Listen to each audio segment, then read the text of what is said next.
A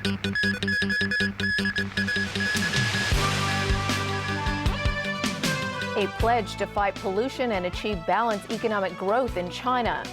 Engineer jailed for 5 months in connection with North Point lift plunge, and diplomatic efforts to try to defuse the crisis in Ukraine.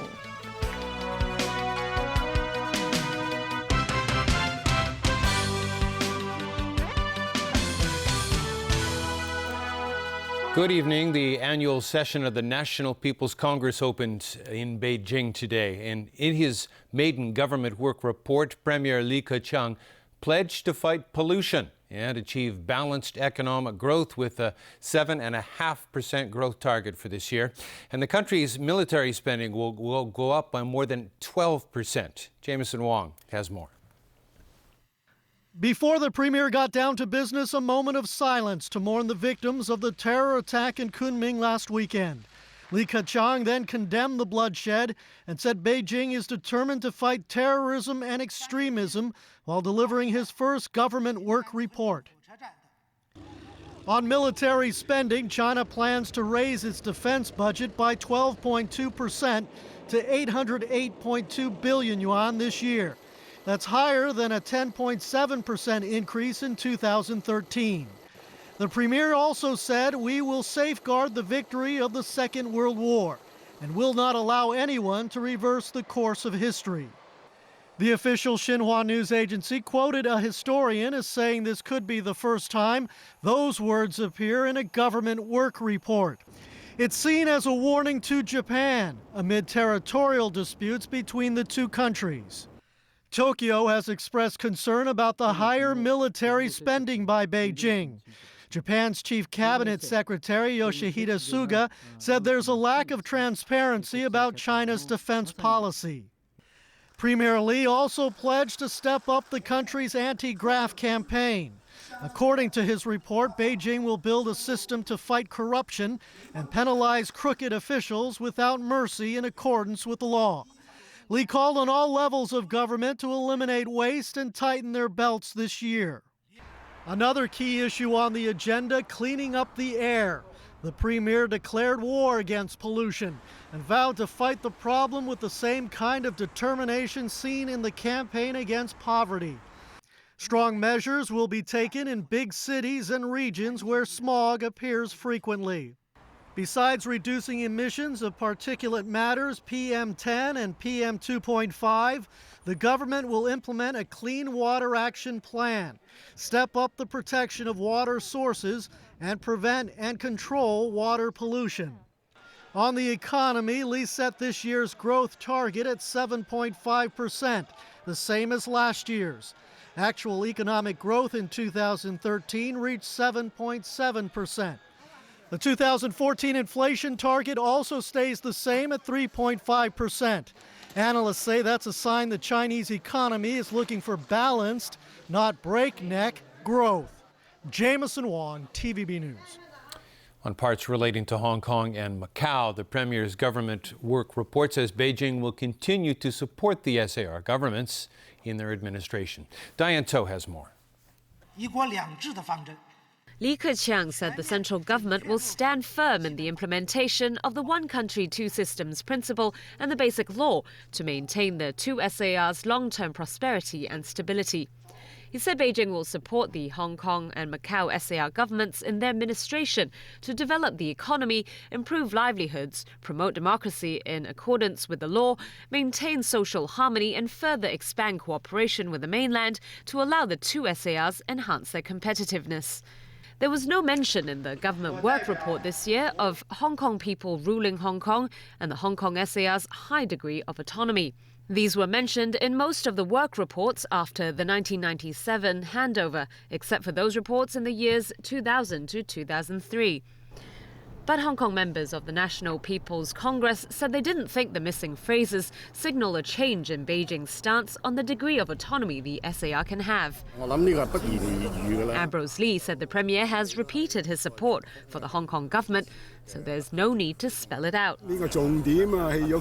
Michael Tien said the key words we should focus on are promoting democracy in accordance with the law. Meanwhile, Acting Chief Executive Carrie Lam refuted suggestions that there's no point in conducting a public consultation on constitutional reform when Beijing has the final say on the issue. She said the consultation will be compiled into a report to be submitted to the NPC Standing Committee. And I'm sure that the NPCSC will love to take into account the views of Hong Kong community before they decide whether changes should be made to the two sets of elections, that is the election of a chief executive and the election or the formation of the Legislative Council. But she added that it was her duty to remind those offering opinions in the consultation that constitutional development has to take place within a legal and constitutional context. Diane To, TVB News. Chairman of the NPC Standing Committee, Zhang Dejiang, has called on local members of the Chinese People's Political Consultative Conference to speak up against activities or speeches that don't comply with the Basic Law.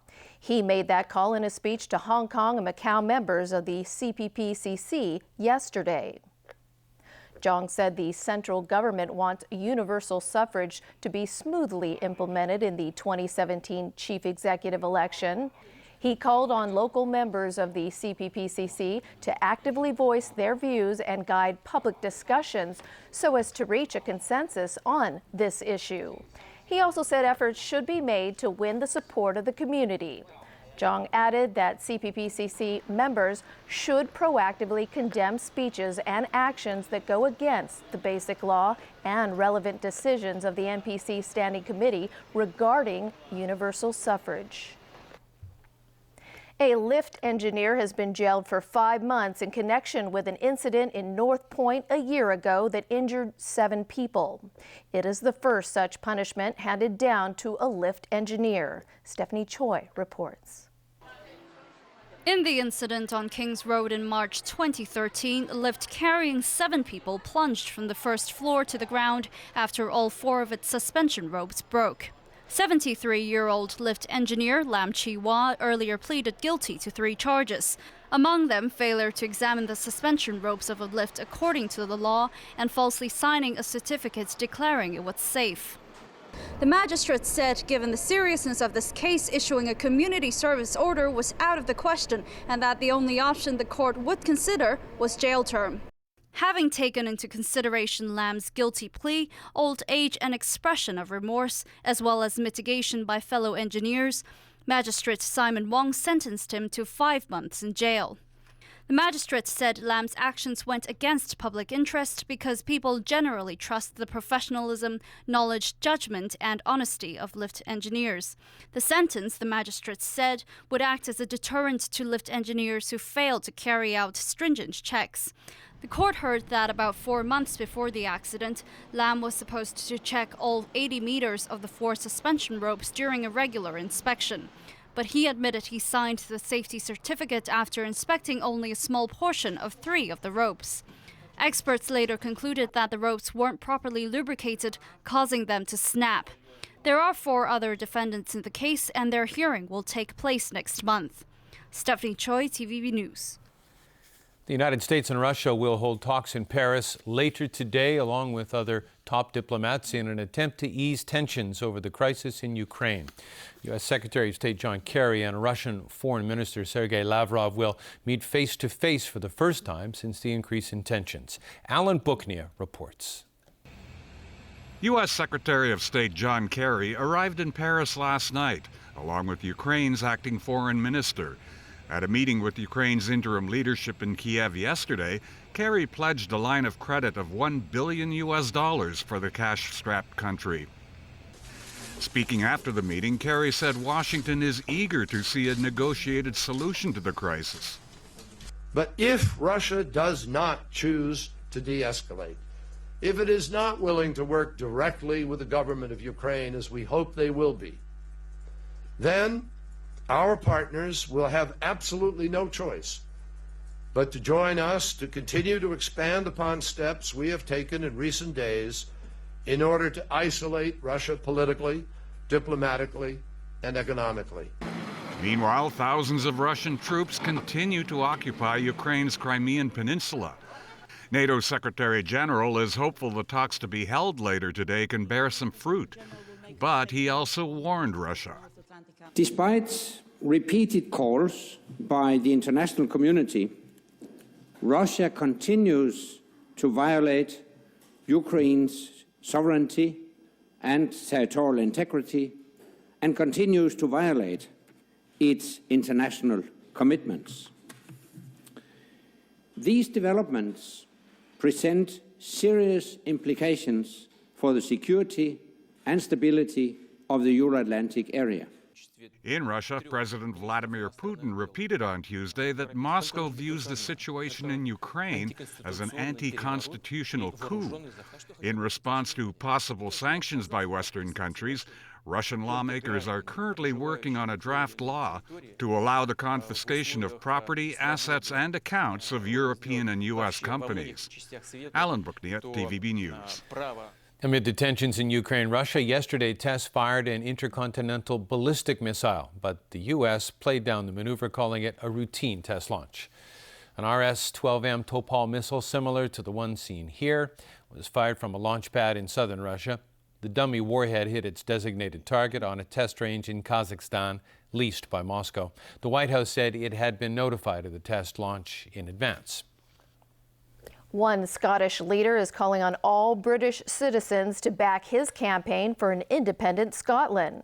Come September 18th, voters in Scotland will take part in a referendum on whether to continue being a member of the United Kingdom. In a move aimed at preventing London from sucking the life out of Britain, Alex Salmond is trying to convince the masses that Scotland should be independent. In his first speech in London this year, Salmond said the United Kingdom is too unbalanced. He insists the majority of Britain's wealth and opportunities shouldn't benefit just London. But getting the masses to agree that Scotland should be independent will take major convincing. Salmond is currently battling a concerted effort by London to prevent a yes vote in the September 18th referendum.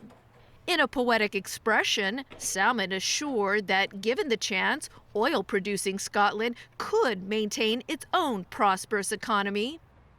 There would be a northern light to address the influence of the Dark Star, rebalancing the economic centre of gravity across these islands. And after Scottish independence, the growth of a strong economic power in the north of these islands would benefit everyone, our closest neighbours in the north of England more than anyone. Because Scotland makes up 8% of the UK's population and 9.5% of its GDP, Salmond assures that by retaining close ties with the rest of the UK, everyone will benefit. We all share ties of family, friendship, trade, commerce, history, culture, which have never depended on the Parliament here at Westminster, and will endure and will flourish long after independence.